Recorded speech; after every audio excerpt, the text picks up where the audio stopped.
بسم الله الرحمن الرحيم. وإذ أخذنا ميثاق بني إسرائيل لا تعبدون إلا الله وبالوالدين إحسانا وذي القربى واليتامى والمساكين وقولوا للناس حسنا وأقيموا الصلاة وآتوا الزكاة ثم توليتم إلا قليلا منكم وأنتم معرضون. سورہ بقرہ کے تفسیر چل رہی ہے. اس کے اندر اللہ رب العزت نے بنی اسرائیل کے اوپر جن انعامات کا تذکرہ بیان کیا اس کے بارے میں تفصیل سے قرآن کریم میں بیان کیا جا رہا ہے. اسی درمیان میں اللہ رب العزت نے بنی اسرائیل کی طرف سے اور مدینہ کے اندر جو یہودی موجود تھے ان کی طرف سے جو یہ دعویٰ کیا گیا تھا کہ جب وہ مسلمانوں سے ملتے تو یہ کہا کرتے تھے کہ وَإِذَا لَقُوا الَّذِينَ آمَنُوا قَالُوا آمَنَّا، جب وہ ایمان والوں سے ملاقات کرتے تو کہتے کہ ہم ایمان لے آئے ہیں. تو جو یہ دعویٰ وہ یہودی لوگ جب مدینہ میں مسلمانوں سے ملتے تو یہ کہا کرتے تھے کہ ہم جو ہے ایمان لے آئے. اللہ رب العزت نے ان یہودیوں کو مخاطب کر کے ان کے دعوے کی تردید بیان کی اور فرمایا وَإِذْ أَخَذْنَا مِيثَاقَ بَنِي إِسْرَائِيلَ لَا تَعْبُدُونَ إِلَّا اللَّهَ، اور یاد کریے اس وقت کو جب بنی اسرائیل سے ہم نے عہد لیا تھا کہ لا تعبدون الا اللہ، کہ اللہ کے سوا کسی کی عبادت نہ کرو. وبالوالدین احسانا، اور والدین کے ساتھ ماں باپ کے ساتھ حسن سلوک کرو. وذی القربى والیتامى والمساکین، اور قریبی رشتہ داروں کے ساتھ، یتیموں کے ساتھ اور غریبوں کے ساتھ حسن سلوک کا معاملہ کرو. وقولوا للناس حسنا، اور لوگوں سے اچھے طریقے سے بات کرو، نرمی سے بات کرو. واقیموا الصلاۃ وآتوا الزکاۃ، نماز کو قائم کرو، زکوٰۃ کو ادا کرو. ثم تولیتم الا قلیلا منکم وانتم معرضون، پھر تم میں سے بعض لوگ کے علاوہ منہ پھیر لیا اور جبکہ تم اس چیز کا انکار کر رہے تھے. اللہ رب العزت نے اس آیت کے اندر بنی اسرائیل کی قبیلے کے یہودی قبیلہ جو مدینہ المنورہ کے اندر رہا کرتا تھا ان سے مخاطب ہو کے بیان کیا کہ تم یہ کہتے ہو جب مسلمانوں سے ملتے ہو کہ ہم بھی جو ہیں تمہاری ہی طرح ایمان لانے والے ہیں. اللہ رب العزت نے اس کا رد بیان کیا اور کہا کہ یاد کرو بنی اسرائیل سے جب ہم نے عہد لیا تھا اور یہ عہد لیا تھا کہ لا تعبدون الا اللہ، اللہ کے سوا کسی کی عبادت نہیں کرو گے. وبالوالدین احسانا، اور ماں باپ کے ساتھ حسن سلوک کرو گے. لیکن تم نے اللہ کے وحدانیت کو چھوڑ کر اللہ کے سوا کئی لوگوں کو تم نے اپنا معبود بنایا، کئی لوگوں کی باتوں کو مانا، اپنے نفس کے مطابق زندگی گزاری اور اللہ کی عبادت کو چھوڑ کر دوسروں کی عبادت میں مشغول ہو گئے. ایمان کے بعد، عقیدے کے بعد اللہ رب العزت نے اس دنیا کے اندر احترام کے قابل اللہ اور اس کے رسول کے بعد اگر کسی کو بنایا تو وہ ماں باپ ہے جس سے وہ بچہ اور وہ شخص جنم لیتا ہے.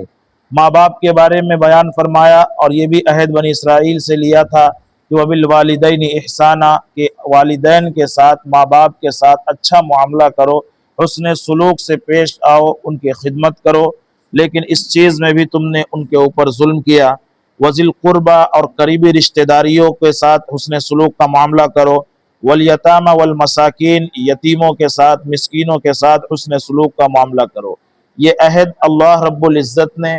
حضرت محمد صلی اللہ علیہ وسلم کے ساتھ مدینہ المنورہ کے اندر جو یہودی رہا کرتے تھے، جو بنی اسرائیل تھے، ان سے یہ عہد لیا تھا. لیکن آپ صلی اللہ علیہ وسلم کی بعثت تک ان لوگوں نے اپنے دین کو اندر تحریف کر لی، اس کو جھٹلا دیا اور اپنے نفس کی پیروی میں اپنی زندگی گزارنے لگے. ساتھ ہی ساتھ اللہ رب العزت نے فرمایا کہ وَقُولُوا لِلنَّاسِ حُسْنًا، اور ہم نے کہا کہ لوگوں کے ساتھ اچھے طریقے سے بات کرو. یہاں پر اللہ رب العزت نے قولوا للمؤمنین نہیں کہا، قولوا للناس کہا، یعنی صرف ایمان والوں کو مخاطب نہیں کیا بلکہ کہا کہ للناس، ناس کے معنی تمام لوگ. اب اس کے اندر ایمان والے بھی داخل ہیں، غیر ایمان والے بھی داخل ہیں. یعنی اللہ رب العزت نے یہ حکم دیا کہ جب بات کرنا ہو، جب کسی سے گفتگو کرنی ہو تو اچھے اور نرم انداز میں کی جائے، بہترین اخلاق کے ساتھ کی جائے، خوش خلقی اچھی عادت کے ساتھ کی جائے، شگفتگی کے ساتھ بات کی جائے، آواز کے اندر نرمی اور لہجہ جو ہو وہ اچھے طریقے سے ہو، جس سے بات کرنے والا آپ کے زیر اثر آ جائے۔ اس کے مطابق اللہ رب العزت نے فرمایا قولوا للناس حسنا، لوگوں سے اچھی بات کہو۔ یہیں پر یہی تعلیم بھی دی کہ اگر ہمارا مقابلہ دشمن سے ہو، یا اہل اسلام کا مقابلہ اہل باطل سے ہو، یا اہل سنت والجماعت کا مقابلہ اہل باطل اور اہل تشیع سے ہو، اہل بدعت سے ہو، کسی سے بھی جب بات کرنی ہو، گفتگو کرنی ہو، چاہے وہ خاندان کے لوگ ہوں، چاہے دشمن کے لوگ ہوں، چاہے وہ ہمارے اسلام اور مذہب کو چھوڑ کر دوسرے مذہب کے ماننے والے لوگ ہوں، ہر ایک کے ساتھ حسنا قولوا للناس حسنا، اچھے طریقے سے نرم انداز سے بات کرو۔ اور ایک داعی کا، اسلام کی طرف بلانے والوں کا انداز اور اسلوب بھی یہ ہونا چاہیے کہ وہ جب کسی سے بات کرے تو اچھے طریقے سے بات کرے۔ وَأَقِیمُوا الصَّلَاةَ، اور نماز کو قائم کرو، وَآتُوا الزَّکَاةَ، اور زکوٰۃ ادا کرو، ثُمَّ تَوَلَّیْتُمْ، ان احکام کے بیان کرنے کے بعد اللہ رب العزت نے کہا کہ بنی اسرائیل سے ہم نے یہ عہد لیا تھا کہ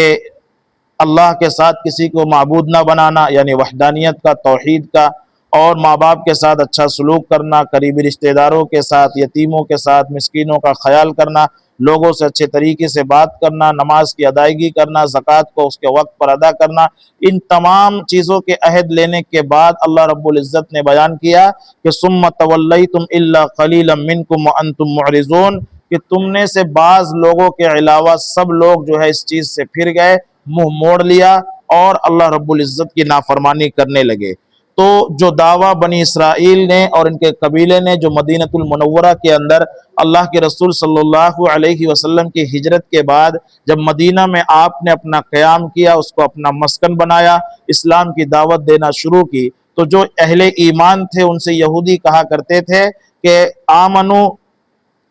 وَإِذَا لَقُوا الَّذِينَ آمَنُوا، جب ایمان والوں سے ملتے تو قالوا آمنا، تو کہتے کہ ہم بھی ایمان لائے۔ تو جو ایمان کا دعویٰ کیا تھا اللہ رب العزت نے بالتفصیل یہاں بیان کر کے کہا کہ تم سے ہم نے یہ عہد لیا تھا، تم نے اس کی نافرمانی کی، تو پھر تم کس طرح کے ایمان لانے والے ہو؟ تم جو جھوٹ بولتے ہو اور اللہ کی وحدانیت کا اور اس کے احکامات کا انکار کرتے ہو۔ وَإِذْ أَخَذْنَا مِيثَاقَكُمْ لَا تَسْفِكُونَ دِمَاءَكُمْ وَلَا تُخْرِجُونَ أَنفُسَكُمْ مِنْ دِيَارِكُمْ ثُمَّ أَقْرَرْتُمْ وَأَنْتُمْ تَشْهَدُونَ، اور یاد کرو اس وقت کو جب ہم نے تم سے عہد لیا تھا لا تسفکون دماءکم، کہ تم کسی کا خون نہیں بہاؤ گے، ولا تخرجون انفسکم من دیارکم، اور اپنے گھروں سے کسی کو نکالو گے نہیں، اپنے لوگوں کو نکالو گے نہیں، ثم اقررتم، پھر تم نے اقرار کیا، وانتم تشہدون، اور تم اس بات کے گواہ ہو۔ مدینۃ المنورہ کے اندر جو یہودی قبیلے رہا کرتے تھے ان میں ایک قبیلہ بنو قریظہ تھا، اس کا نام، اور دوسرے قبیلے کا نام قبیلہ بنو نذیر تھا۔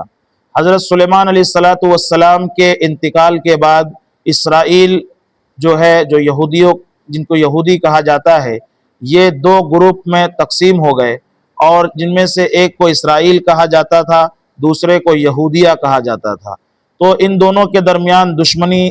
حضرت سلیمان علیہ السلام کے انتقال کے بعد سے چلی آ رہی تھی، اور جب مدینۃ المنورہ کے اندر اللہ کے رسول آخری نبی کریم صلی اللہ علیہ وسلم ہجرت کر کے تشریف لائے، تو اس وقت یہ جو دو قبیلہ تھا، قبیلہ بنو نذیر اور قبیلہ قریظہ، یہ دونوں کے درمیان ایک اسرائیل قبیلے کا تھا، ماننے والے لوگ تھے، اور ایک یہودیہ قبیلے کو ماننے والے لوگ تھے۔ ان کے درمیان بھی سالوں سال سے دشمنی چل رہی تھی، باتوں باتوں پہ لڑائی چھڑ جایا کرتی تھی، اور ایک دوسرے کے خلاف یہ عمل کیا کرتے تھے، ایک دوسرے کے دشمنی لے لیا کرتے تھے۔ اسی کو اللہ رب العزت نے کہا کہ ہم نے تورات کے اندر ان کو حکم دیا اور کہا اور ان سے عہد لیا لا تسفکون دماءکم، کہ اللہ کے نبی کی، آخری نبی کی بعثت سے پہلے ہی جب دنیا کے اندر یہ قبائل وجود میں تھے، ان سے کہا تم اپنے لوگوں کا خون نہ بہاؤ۔ ایک دوسرے سے جب لڑائی ہوتی، دشمنی ہوتی، تو ایک دوسرے کو قتل کر دیا کرتے تھے۔ اللہ رب العزت نے عہد لیا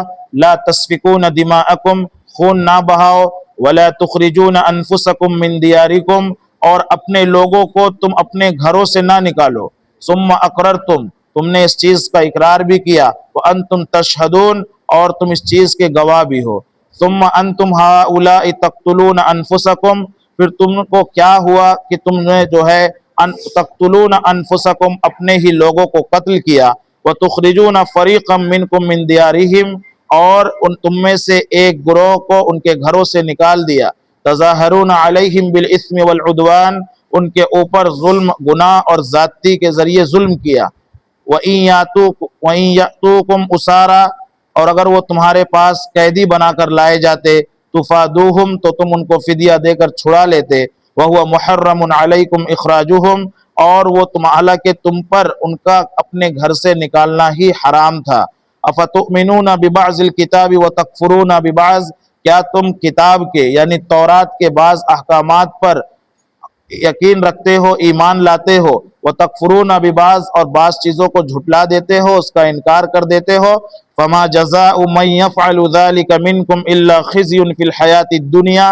پس جس کا یہ طریقہ ہو اور جو ایسا کام کرنے والا ہے تم میں سے، تو اس کے لیے دنیا کے اندر بھی رسوائی ہے، وَيَوْمَ الْقِيَامَةِ يُرَدُّونَ إِلَىٰ أَشَدِّ الْعَذَابِ، اور قیامت کے دن سخت ترین عذاب کی طرف گھسیٹے جائیں گے، وَمَا اللَّهُ بِغَافِلٍ عَمَّا تَعْمَلُونَ، اور جو کچھ تم کر رہے ہو یاد رکھو اللہ اس چیز سے غافل نہیں ہے۔ اللہ رب العزت نے کہا کہ اے بنی اسرائیل، تم جو ہے یہ دعویٰ کرتے ہو، مدینہ کے مسلمانوں سے جب ملتے ہو تو کہتے ہو کہ ہم ایمان لائے، حالانکہ تورات کے اندر اللہ رب العزت نے عہد لیا تم سے کہ تم جو ہے تمہارے جو دو گروپ یہودیہ اور اسرائیل ہے، تم آپس میں لڑا کرتے ہو، کیوں اپنے ہی لوگوں کا خون بہاتے ہو، کیوں دشمنی کرتے ہو، لا تسفکون دماءکم، عہد کرو کہ تم خون نہیں بہاؤ گے، ولا تخرجون انفسکم من دیارکم، اور عہد لو اور عہد مجھ سے کرو کہ تم اپنے لوگوں کو اپنے گھروں سے نہیں نکالو گے۔ یہ انہوں نے عہد لیا اور اللہ سے وعدہ کیا کہ ہم قتل نہیں کریں گے،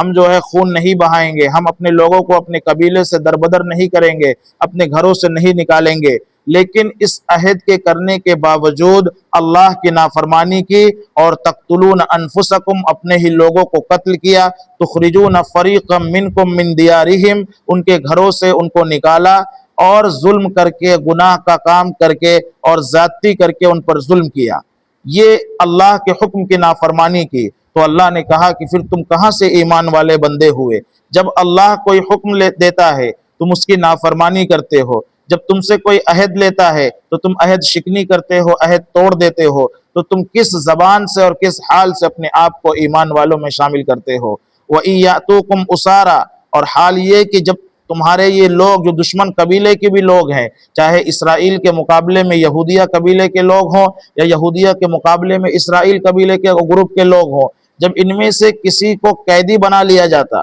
کسی سے لڑائی ہوتی، قیدی بنا لیا جاتا، تفادوہم، تو تم فدیہ لے کر پہنچ جاتے ان کو چھڑانے کے لیے، صرف اس بنیاد پر کہ تمہاری قومیت کے لوگ ہیں، تمہارے ہی قبیلے اور آباء و اجداد کی نسل ایک ہے، اس بنیاد پہ تم فدیہ دے کر انہیں چھڑا دیتے ہو۔ کیوں ایسا کرتے ہو؟ حالانکہ تمہارا ان کا گھر سے نکالنا ہی اللہ نے حرام قرار دیا ہے۔ جب اللہ نے یہ حکم دیا کہ ان کو قتل نہ کرو، ان کو ان کے گھروں سے نہ نکالو، تو پھر تم فدیہ دے کر چھڑانا یہ حسن سلوک اور ایمان والوں کی نشانی اور صفات میں داخل نہیں ہے، بلکہ جب اللہ نے حکم دیا کہ نکالنا جائز نہیں، تو وَهُوَ مُحَرَّمٌ عَلَيْكُمْ إِخْرَاجُهُمْ، ان کا ان کے گھروں سے نکالنا ہی تمہارے اوپر حرام ہے۔ أَفَتُؤْمِنُونَ بِبَعْضِ الْكِتَابِ وَتَكْفُرُونَ بِبَعْضٍ، بنی اسرائیل کو مخاطب کر کے کہا کہ تم کتاب کی یعنی تورات کی بعض چیزوں کو تو مانتے ہو، وَتَكْفُرُونَ بِبَعْضٍ، اور بعض چیزوں کو جھٹلا دیتے ہو۔ یہ تو یہی بات ہوئی کہ جو تم کو نفس کو بھلی معلوم ہو، جو تمہارے نفس کو اچھی چیز معلوم ہوتی ہے، تمہارے مزاج اور عقل کے مطابق وہ بات ہوتی ہے، تم اس کو مان لیتے ہو، اور جو تمہارے نفس اور مزاج پر گرا گزرتی ہے، مشکل معلوم ہوتی ہے، لیکن اللہ کا حکم ہے، ایک ایمان والے اور اللہ کی وحدانیت کا اقرار کرنے والے کی ذمہ داری ہے کہ اللہ نے جو حکم دیا ہے، چاہے اس میں آسانی ہو، چاہے اس میں مشکل ہو، اللہ کی اطاعت کا حق یہ ہے کہ اس کو کیا جائے اور اس کے اوپر عمل کیا جائے، لیکن تمہارا رویہ تو ایسا ہے کہ جو عقل کے مطابق ہو، جو تمہارے نفس کے مطابق ہو، بھلی معلوم ہوتی ہے اس کو کرتے ہو، اور جو مشکل معلوم ہوتی ہے اس کو چھوڑ دیتے ہو۔ ساتھ ہی ساتھ نتیجہ بھی بتلا دیا اور فرمایا کہ ایسے لوگوں کا انجام جو اس طرح کی روش اختیار کرتے ہیں، یہ خطاب صرف اہل اسرائیل اور بنی اسرائیل سے نہیں ہے بلکہ خصوصی طور پہ مخاطب وہ ہیں، لیکن عمومی طور پہ پوری دنیا کے انسانوں سے اور ایمان والوں سے مخاطب ہو کے اللہ رب العزت نے بیان کیا کہ تم بھی اگر قرآن کے بعض احکامات کو مانتے ہو، بعض کو جھٹلا دیتے ہو، بعض کے اوپر عمل کرتے ہو، بعض کے اوپر عمل کرنے سے انکار کر دیتے ہو، تو یاد رکھو ایسے لوگوں کا انجام فما جزاء من يفعل ذلك منكم الا خزي في الحیات الدنیا، ایسے لوگوں کا انجام یہ ہے کہ دنیا کے اندر ان کے لیے کیا ہے، دنیاوی زندگی کے اندر رسوائی ہے، وَيَوْمَ الْقِيَامَةِ يُرَدُّونَ إِلَىٰ أَشَدِّ الْعَذَابِ، اور قیامت کے دن سخت ترین عذاب کی طرف گھسیٹے جائیں گے۔ ایک ہوتا ہے کہ جہنم کے اندر ڈالا جائے، اور ایک ہوتا ہے جہنم کے اندر گھسیٹ کے لایا جائے۔ اللہ رب العزت نے یہاں بیان فرمایا کہ دنیا کے اندر اگر اللہ کے بعض احکامات پر عمل کرے اور بعض احکامات کو عمل نہ کرے تو دنیا کے اندر بھی رسوائی اور خسارہ ہے، اور کل قیامت کے دن جہنم میں ڈالا نہیں بلکہ ان کو گھسیٹ کے لا کے ڈالا جائے گا، اس کے اندر اور زیادہ رسوائی ہے۔ وَمَا اللَّهُ بِغَافِلٍ عَمَّا تَعْمَلُونَ، اور یاد رکھو جو کچھ تم کرتے ہو اللہ کسی چیز سے غافل نہیں ہے۔ أُولَٰئِكَ الَّذِينَ اشْتَرَوُا الْحَيَاةَ الدُّنْيَا بِالْآخِرَةِ، یہ وہ لوگ ہیں جنہوں نے دنیاوی زندگی کو بالآخرہ، آخرت کے مقابلے میں خرید لیا ہے۔ وَلَا يُخَفَّفُ عَنْهُمُ الْعَذَابُ وَلَا هُمْ يُنصَرُونَ، تو ان کے اوپر سے نہ عذاب کو ہلکا کیا جائے گا اور نہ ان کی نصرت اور مدد کی جائے گی۔ اللہ رب العزت نے حکم دیا اور یہاں پہ یہ بیان کیا کہ جو لوگ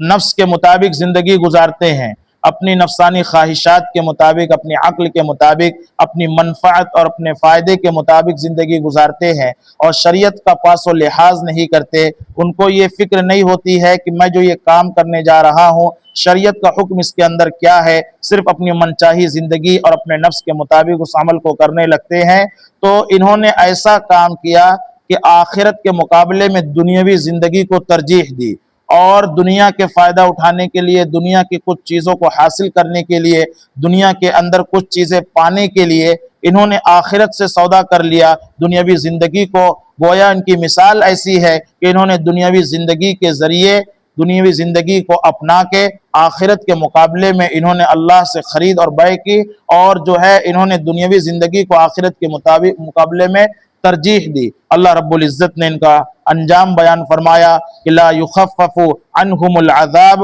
ان کے اوپر سے کل قیامت کے دن عذاب کے اندر تخفیف نہیں کی جائے گی، ولا هم ینصرون، اور نہ ان کے جو ہے مدد کی جائے گی۔ اللہ رب العزت ہم سب کو قرآن کریم سمجھنے کی توفیق عطا فرمائے۔ وآخر دعوانا ان الحمد للہ رب العالمین۔